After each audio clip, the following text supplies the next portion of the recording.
അസ്സലാമു അലൈക്കും വറഹ്മത്തുള്ളാഹി വബറകാതുഹു. എല്ലാ മാന്യ പ്രേക്ഷകർക്കും മുസ്ലിം വിശ്വാസം ചാനലിൻ്റെ മറ്റൊരു വീഡിയോയിലേക്ക് സ്വാഗതം. വീഡിയോയിലേക്ക് കടക്കുന്നതിന് മുമ്പ് ഈ ചാനലിൻ്റെ ആവശ്യകതയെക്കുറിച്ചും എന്താണ് ഞങ്ങൾ ലക്ഷ്യമാക്കുന്നത് എന്നുകൂടി പറയാം. അള്ളാഹുവിൻ്റെ പരിശുദ്ധമായ ദീനിൻ്റെ അറിവുകൾ പഠിച്ച് മനസ്സിലാക്കുകയും അത് മറ്റുള്ളവർക്ക് പറഞ്ഞു കൊടുക്കുക എന്നതും ഇസ്ലാമിലെ ഏറ്റവും പുണ്യമുള്ള ഇബാദത്താണ്. ഒരാൾ ഒരു മതം അറിവ് പഠിച്ചു കഴിഞ്ഞാൽ അറിയാത്തവർക്ക് പറഞ്ഞു കൊടുക്കണം എന്ന് നമ്മെ ഉത്ബോധിപ്പിക്കുന്ന നിരവധിയായ ഹദീസുകളുണ്ട്. ആയതിൻ്റെ അടിസ്ഥാനത്തിൽ നമുക്ക് പണ്ട് കാലങ്ങളിലൊക്കെ നമുക്ക് മതപരമായ അറിവ് പഠിക്കാൻ ഒരുപാട് അവസരങ്ങളുണ്ടായിരുന്നു. എന്നാൽ ഈ കാലഘട്ടത്തിൽ ഒരുപാട് പരിമിതികൾ നമ്മുടെ മതപരമായ വയല് പോലെയുള്ളവ കേൾക്കുന്നതിന് നേരിട്ടുകൊണ്ടിരിക്കുന്ന ഈ സാഹചര്യത്തിൽ ഒരു മതവിജ്ഞാന വേദി എന്ന നിലയിലാണ് ഈ വീഡിയോ ഷെയർ ചെയ്യുന്നത്. അതുകൊണ്ട് തന്നെ ഈ വീഡിയോ ആർക്ക് കിട്ടിയാലും അവർ ഒന്ന് സബ്സ്ക്രൈബ് ചെയ്യുക. അതുപോലെ തന്നെ മറ്റെന്തെങ്കിലും നിങ്ങൾക്ക് അറിയാനുള്ള അറിവുകൾ വല്ലതുമുണ്ടെങ്കിൽ അത് കമൻറ്റ് ബോക്സിൽ രേഖപ്പെടുത്തുക, ഷെയർ ചെയ്യുക, ലൈക്ക് ചെയ്യുക മുതലായവ ചെയ്താൽ കൂടുതൽ ആളുകളിലേക്ക് എത്തിക്കാൻ കഴിയും എന്ന മുഖവുരയോടെ കൂടെയാണ് ഞങ്ങൾ വീഡിയോയിലേക്ക് കടക്കുന്നത്. ഈ വീഡിയോ ശ്രദ്ധിച്ച് കേൾക്കാം. ഈ കാലഘട്ടത്തിൽ ഇസ്ലാമുമായി ബന്ധപ്പെട്ട് ഏറ്റവും കൂടുതൽ അന്യമത വിദ്വേഷത്തിനും അപരവൽക്കരണത്തിനും കാരണമാകുന്ന ഒരു അറബി വാക്കാണ് ജിഹാദ്. ജിഹാദിന് പലവിധ അർത്ഥങ്ങളാണ് ഖുർആനിലും ഹദീസുകളിലും കൽപ്പിച്ചിരിക്കുന്നത്. പ്രധാനമായും ഖുർആനിൽ ഒരുപാട് സ്ഥലത്ത് ജിഹാദ് എന്ന് പറഞ്ഞത് പരിശ്രമം എന്ന അർത്ഥത്തിലാണ്. സത്യവിശ്വാസികളെ, നിങ്ങൾ അള്ളാഹുവിൻ്റെ സ്വർഗം പ്രാപിക്കുന്നതിന് വേണ്ടി പരിശ്രമിക്കണം. അതിന് പ്രധാനമായി ഒരുപാട് കാര്യങ്ങൾ പറഞ്ഞിട്ടുണ്ട്. അതിൽ പറയുന്നത് ഒന്ന് ജിഹാദുൽ കബീർ എന്ന് പറഞ്ഞാൽ വലിയ യുദ്ധം. ഈ വലിയ യുദ്ധം നാം ആരോടാണ് നടത്തേണ്ടത്, അല്ലെ വലിയ പരിശ്രമം നടത്തേണ്ടത് ആരോടാണ് എന്ന് ഖുർആൻ്റെ വ്യാഖ്യാതാക്കൾ പറഞ്ഞു തരുന്നത് ജിഹാദുൽ കബീർ നടത്തേണ്ടത് നമ്മുടെ സ്വന്തം ശരീരത്തോടാണ്. അതായത് അള്ളാഹുവിൻ്റെ ദീനിൽ വർത്തിക്കുന്നതിന് നമുക്ക് ഏറ്റവും വലിയ തടസ്സം എന്ന് പറയുന്നത് നമ്മുടെ ശരീരം തന്നെയാണ്. നമ്മുടെ ആത്മാവും ശരീരവും രണ്ട് നിലയിലാണ്. അതുകൊണ്ട് തന്നെ ഖുർആനിൽ ഒരു വൽഫജ്രി സൂറത്തിൻ്റെ അവസാനത്തിൽ പറയുന്നുണ്ട്, യാ അയ്യത്തുഹൻ നഫ്സുൽ മുത്തുമഇന്ന, സമാധാനം പ്രാപിച്ച ആത്മാവേ, ഇർജിഇ ഇലാ റബ്ബിക്ക്, നിന്റെ റബ്ബിൻ്റെ അടുക്കലേക്ക് നീ പുറപ്പെടുക എന്ന്. റാദിയത്തൻ മർലിയ, നീ അവനെ തൃപ്തിപ്പെട്ടവനായിട്ടും അവൻ നിന്നെ തൃപ്തിപ്പെട്ടവനായിട്ടും നീ നിന്റെ റബ്ബിൻ്റെ അടുക്കിലേക്ക് പുറപ്പെടുക എന്നിങ്ങനെയുള്ള ഖുർആൻ വചനങ്ങൾ നമ്മെ വ്യക്തമായി പഠിപ്പിക്കുന്നത് നമ്മുടെ ആത്മാവും ശരീരവും രണ്ടാണ്. ഈ ശരീരം എന്നത് ആത്മാവിന് സഞ്ചരിക്കാനുള്ള ഒരു വാഹനം മാത്രമാണ്. ഈ വാഹനം എപ്പോഴും ആത്മാവ് എന്ന യാത്രക്കാരന് മെരുങ്ങിക്കിട്ടണം എന്നില്ല. നമ്മൾ എന്തെങ്കിലും ഒരു നല്ല കാര്യം ചെയ്യാൻ വേണ്ടി ഉദ്ദേശിക്കുമ്പോൾ നമ്മുടെ ശരീരം അതിന് വിലങ്ങ് നിൽക്കുന്നു, താല്പര്യമില്ലാത്ത പോലെ നിൽക്കുന്നു. അതുകൊണ്ടാണ് അപ്പോൾ അവിടെ എന്ത് ചെയ്യണം, നമ്മൾ ശരീരത്തിനെ നമ്മൾ യുദ്ധം കൊണ്ട് പരിശ്രമം കൊണ്ട് നമ്മൾ ഉദ്ദേശിച്ച രൂപത്തിൽ, ആത്മാവ് ഉദ്ദേശിച്ച രൂപത്തിൽ അള്ളാഹുവുമായി അല്ലെങ്കിൽ അള്ളാഹു നിർദ്ദേശിച്ച ഇബാദത്തുകളുമായി അടുക്കുന്നതിന് പാകപ്പെടുത്തിയെടുക്കണം. അതുകൊണ്ടാണ് പറയുന്നത് കത് അഫ്ലഹ മൻ സക്കാഹ, ആത്മാവ് പോലെ ശരീരത്തെ സംസ്കരിച്ചെടുത്തവൻ. അതിനാണ് ആത്മസംസ്കരണം എന്ന് പറയുന്നത്. നമ്മുടെ ആത്മാവ് ഉദ്ദേശിക്കുന്ന രൂപത്തിൽ നമ്മുടെ ശരീരത്തെ പാകപ്പെടുത്തിയെടുക്കണം.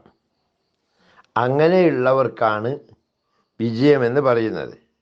ഒരു ഉദാഹരണം പറയുകയാണ്, നമ്മൾ നിസ്കരിക്കാൻ നിൽക്കുന്നു. നമ്മുടെ ആത്മാവ് അല്ലെങ്കിൽ നമ്മുടെ മനസ്സ് ശക്തമായി അള്ളാഹുവിനോട് അടുക്കണമെന്ന് ആഗ്രഹിക്കുന്നു. പക്ഷെ ശരീരം അപ്പം അതിന് വഴങ്ങുന്നില്ല. ഇതുപോലെ അല്ലെങ്കിൽ നമ്മൾ നോമ്പെടുക്കാൻ വിചാരിക്കുന്നു, പക്ഷെ ശരീരം സമ്മതിക്കുന്നില്ല, വിശപ്പ് കൊണ്ട് പ്രതികരിക്കുകയാണ്. ഇങ്ങനെയുള്ളിടത്ത് നമ്മുടെ ശരീരത്തോട് ചെയ്യുന്ന അല്ലെങ്കിൽ അതിനെ മെരുക്കി നിർത്താൻ വേണ്ടി നമ്മൾ ചെയ്യുന്ന പരിശ്രമമാണ് ഏറ്റവും വലിയ യുദ്ധം എന്ന് പറയുന്നത്. പിന്നെ മറ്റൊരു യുദ്ധം എന്ന് പറഞ്ഞു കഴിഞ്ഞാൽ, നബി സല്ലല്ലാഹു അലൈഹി വസല്ലമ തങ്ങളോട് സഹാബികൾ ചോദിച്ചു, അയ്യുൽ ജിഹാദി അഫ്ളലു, യുദ്ധത്തിൽ വെച്ച് ഏറ്റവും വലിയ യുദ്ധം ഏതാണ്? നബി തങ്ങൾ പറഞ്ഞു, കലിമത്തു ഹക്കിൻ ഇന്ദ സുൽത്താനിൻ ജാഇരിൻ, അധർമ്മിയായ അക്രമിയായ സുൽത്താൻ്റെ അടുക്കൽ വെച്ച് നീതിയുടെ വാക്കുകൾ പറയലാണ് ഏറ്റവും വലിയ യുദ്ധമെന്ന്. നാം ജീവിക്കുന്ന കാലഘട്ടത്തിൽ നമുക്കറിയാം, നമ്മുടെ ഭരണാധികാരികൾ അവരുടെ സ്വന്തം ഇഷ്ടപ്രകാരം അവർക്ക് തോന്നിയതുപോലെ ജനങ്ങൾക്ക് അല്ലെങ്കിൽ ഭരണീയർക്ക് യാതൊരു നീതിയും നൽകാതെ ഭരണത്തെ കൊണ്ടുപോകുമ്പോൾ നമ്മൾ പ്രതികരിക്കണം. അതാണ് യുദ്ധം. എങ്ങനെ?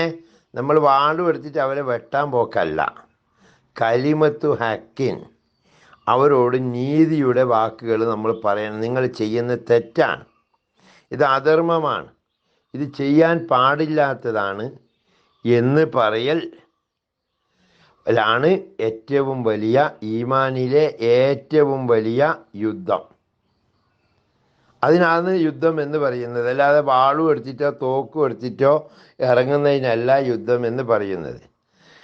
അപ്പോൾ കലിമത്തു ഹക്കിൻ ഇന്ദ സുൽത്താനിൻ ജായിരിൻ, അക്രമിയായ സുൽത്താൻ്റെ അടുക്കൽ നീതിയുടെ വചനം ചൊല്ലുക, അതാണ് ഏറ്റവും വലിയൊരു യുദ്ധം. പിന്നെ പരിശുദ്ധ ഖുർആൻ പറയുന്ന മറ്റൊരു സംഭവം, വമൻ അഹ്സനു കൗലൻ മിമ്മൻ ദആ ഇലല്ലാഹ് വ അമില സ്വാലിഹ ഫഖാല ഇന്നനി മിനൽ മുസ്ലിമീൻ. വമൻ അഹ്സനു കൗലൻ മിമ്മൻ ദആ ഇലല്ലാഹ്, അള്ളാഹുവിലേക്ക് ആളുകളെ ക്ഷണിക്കുന്നതിനേക്കാൾ നല്ല വാക്ക് പറയുന്നവൻ ആരാണുള്ളത്? വ അമില സ്വാലിഹ, എന്നിട്ട് സൽക്കർമ്മം ചെയ്യുകയും ചെയ്യുന്നവനേക്കാൾ നല്ല വാക്ക് പറയുന്നവൻ ആരാണുള്ളത്? വക്കാല ഇന്നനി മിനൽ മുസ്ലിമീൻ, എന്നിട്ട് അവൻ പറഞ്ഞു ഞാൻ മുസ്ലിമീങ്ങളിൽപ്പെട്ടവനാണെന്ന്.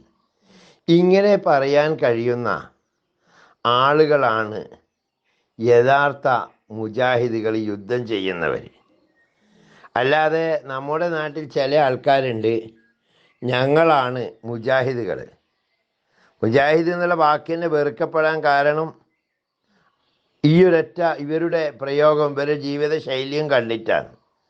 നമുക്കറിയാം, നമ്മൾ മുജാഹിദ് പറയലുണ്ട്, തവസ്സൽനാ ബി ബിസ്മില്ലാ ബിൽഹാദി റസൂലില്ലാ വക്കുല്ലി മുജാഹിദില്ലാ ബി അഹ്ലിൽ ബദരി യാ അല്ലാഹ് എന്ന് പറയലുണ്ട്.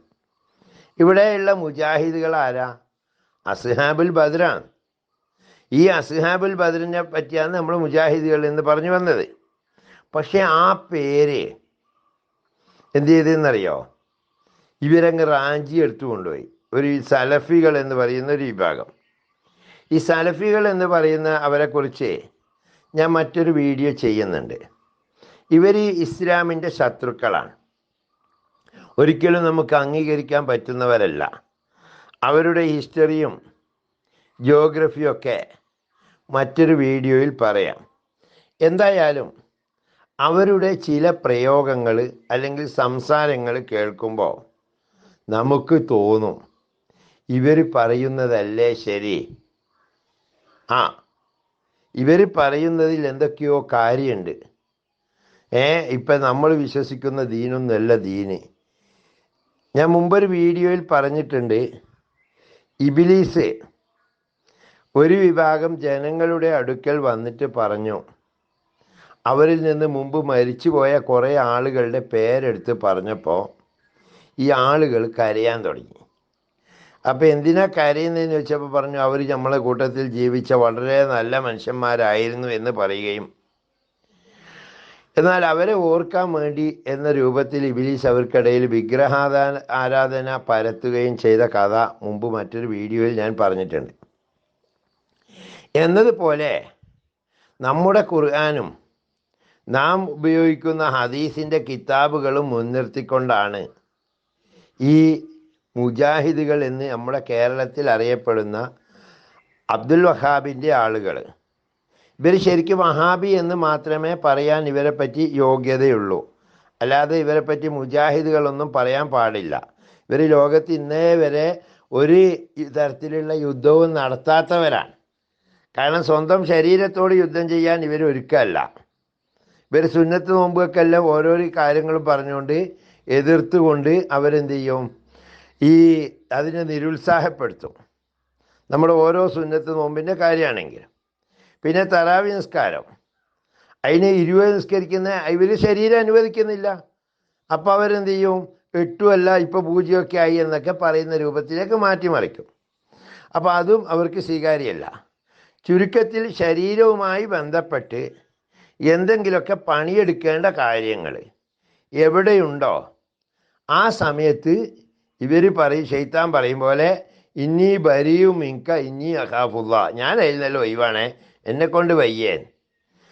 അതാണ് ഇപ്പോൾ ലോകത്ത് ഏറ്റവും വലിയൊരു പ്രശ്നമായി കിടക്കുന്ന ഇസ്രായേൽ ഫലസ്തീൻ യുദ്ധത്തിൻ്റെ വേളയിൽ ഇവരെടുത്ത നിലപാടെന്താ? ലോകത്തിലുള്ള എല്ലാ മുസ്ലിങ്ങളും വാക്കുകൊണ്ടും പല രൂപത്തിലുള്ള സഹായങ്ങൾ അയച്ചും ഇനി ഒന്നിനും കഴിയാത്തവർ പ്രാർത്ഥിച്ചു കൊണ്ടും ഫലസ്തീൻ്റെ കൂടെ നിന്നപ്പോൾ ഈ മുജാഹിദുകൾ എന്ന് പറയുന്നവർ നിലപാടെടുത്തത് ഈ ഫലസ്തീൻ്റെ കൂടെ ഇപ്പോൾ സഹായിക്കുന്നത് ഇറാനാണ്, അവർ ഷിയ രാഷ്ട്രമാണ്. നമ്മൾ അതുകൊണ്ട് തന്നെ ഈ ഫലസ്തീനിലെ ഈ ബൈത്തുൽ മുഖദ്ദസിൽ ഇസ്രായേലുകാർ കയറി നിരങ്ങിയാലും ഒരു കാരണവശാലും ഫലസ്തീനിലെ മുഴുവൻ ജനങ്ങളും കൂട്ടക്കൊല ചെയ്യപ്പെട്ടാലും ഇറാൻ അവിടെ ജയിക്കാൻ പാടില്ല. അതിനു വേണ്ടി നമ്മൾ പ്രാർത്ഥിക്കുകയും പ്രവർത്തിക്കുകയും ആണ് വേണ്ടത്. ഫലസ്തീനിലെ ജനങ്ങൾ മൊത്തം കൂട്ടക്കൊല ചെയ്യപ്പെട്ടാലും ഒരു കാരണവശാലും ഈ ഇറാൻ്റെ നേതൃത്വത്തിലുള്ള സൈനികർ വിജയിക്കരുത്. ഹമാസിനെ സഹായിക്കുന്നത് ഇസ്രായേലുകാരാണ്, അതുകൊണ്ട് അവർ വിജയിച്ചുകൂടാ എന്ന നിലപാടെടുത്തവരാണ് ഈ മുജാഹിദ് എന്ന് പറഞ്ഞുകൊണ്ട് കിടക്കുന്നത്. ഇപ്പം അതുകൊണ്ട് തന്നെ അവരെ വാക്കും പ്രവൃത്തിയും ഈ ജിഹാദും തമ്മിൽ യാതൊരു ബന്ധവുമില്ല. ഏതുപോലെ നമ്മളെ നാട്ടിലുണ്ടാക്കുന്ന ഏറ്റവും നല്ലൊരു പലഹാരമാണല്ലോ നെയ്യപ്പം. ഈ നെയ്യ് എന്ന് പറയുമ്പോൾ അതിൽ ഈ നമ്മൾ സാധാരണ പറയാറുണ്ട് പശു നെയ്യ്, മിൽമേൻ്റെ നെയ്യ്, RKG എന്നുള്ള നെയ്യൊക്കെയാണ് ഉപയോഗിക്കുന്നത്. ഈ നെയ്യപ്പം ചുടുന്ന ഒരു ഘട്ടത്തിലും അതിൽ നെയ്യ് ഉപയോഗിക്കില്ല. അത് പൊരിച്ചെടുക്കാൻ തന്നെ മിക്കവാറും ആൾക്കാർ വെളിച്ചെണ്ണ ഉപയോഗിക്കും, അല്ലെങ്കിൽ പാം ഓയിലും പോലത്തെ എണ്ണയാണ് ഉപയോഗിക്കുക. അതിലെവിടെയും നെയ്യ് ഉണ്ടാവില്ല. പണ്ടേതോ കാലത്ത് ആരോ നെയ്യ് ഉപയോഗിച്ചിട്ട് ഈ അപ്പം ചുട്ടത് കൊണ്ടാകാം അതിന് അങ്ങനെ ഒരു പേര് വന്നത് എന്നതുപോലെയാണ് ഈ മുജാഹിദുകളുടെയും ജിഹാദിൻ്റെയും കാര്യം. അപ്പം അതുകൊണ്ട് തന്നെ കേരളീയ മുസ്ലിങ്ങൾ പൊതുവെ ഈ സലഫിസത്തിൻ്റെ ഇവർക്കിപ്പോഴും ചിലർക്ക് ചിന്താഗതി ഉണ്ട് കേട്ടോ.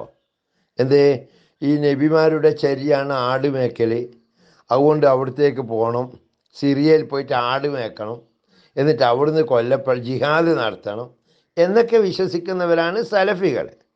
അത് ഏത് രൂപത്തിൽ വന്നു എന്ന് ചോദിച്ചാൽ ഇസ്ലാമിൻ്റെ ഏറ്റവും വലിയ ശത്രുക്കളായ അമേരിക്കയും ബ്രിട്ടനും കൂടി ആസൂത്രണം ചെയ്ത ഒരു പദ്ധതിയാണത്.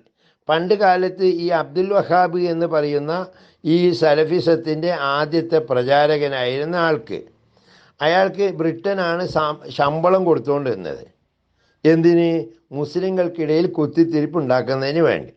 ഇപ്പോൾ അമേരിക്കയും ബ്രിട്ടനും കൂടിയിട്ട് ഈ സലഫികളെ പിടിച്ചിട്ട് അവർക്കൊരു സംഘടനയൊക്കെ ഉണ്ടാക്കി കൊടുത്തിട്ടുണ്ട്, ISIS എന്നും പറഞ്ഞിട്ട്. അപ്പോൾ ഈ സംഘടനയിലേക്ക് ആളുകളെ എന്ത് ചെയ്യുക? ആകർഷിക്കുക. എന്ത്? അള്ളാഹുവിൻ്റെ മാർഗത്തിൽ നിങ്ങൾക്ക് എന്ത് ചെയ്യും? യുദ്ധം ചെയ്യാൻ അവസരമാണ്, അതിന് ഈ സംഘടനയിൽ ചേരണം എന്നും പറഞ്ഞിട്ട് എന്ത് ചെയ്യും? ഈ ആടുകളെ മേക്കാൻ സിറിയയിലേക്ക് ആടുകളെ മേക്കാൻ കൊണ്ടുപോകും. അവിടുന്ന് എന്ത് ചെയ്യും? ഇവരെ കൂട്ടത്തിലേക്ക് ചേർക്കും. അത് ലോകത്ത് പലയിടത്തും ഇവർ ചെയ്തപ്പോഴാണ് നമ്മുടെ രാജ്യത്ത് തന്നെ ഈ ലവ് ജിഹാദ് പോലെയുള്ള വിവാദങ്ങളും പ്രശ്നങ്ങളും വന്നത്.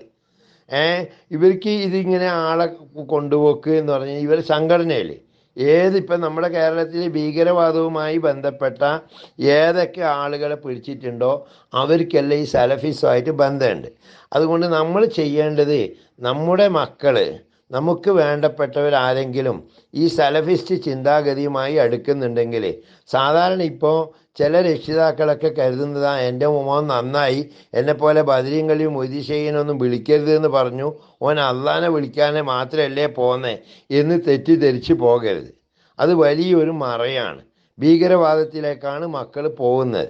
ലാസ്റ്റ് കരയേണ്ടി വരും. അള്ളാഹു കാത്തു രക്ഷിക്കട്ടെ. വാഹിർ ദഅ്വാന അനിൽ ഹംദുലില്ലാഹി റബ്ബിൽ ആലമീൻ. അസ്സലാമു അലൈക്കും വറഹ്മത്തുള്ളാഹി വബറകാതുഹു.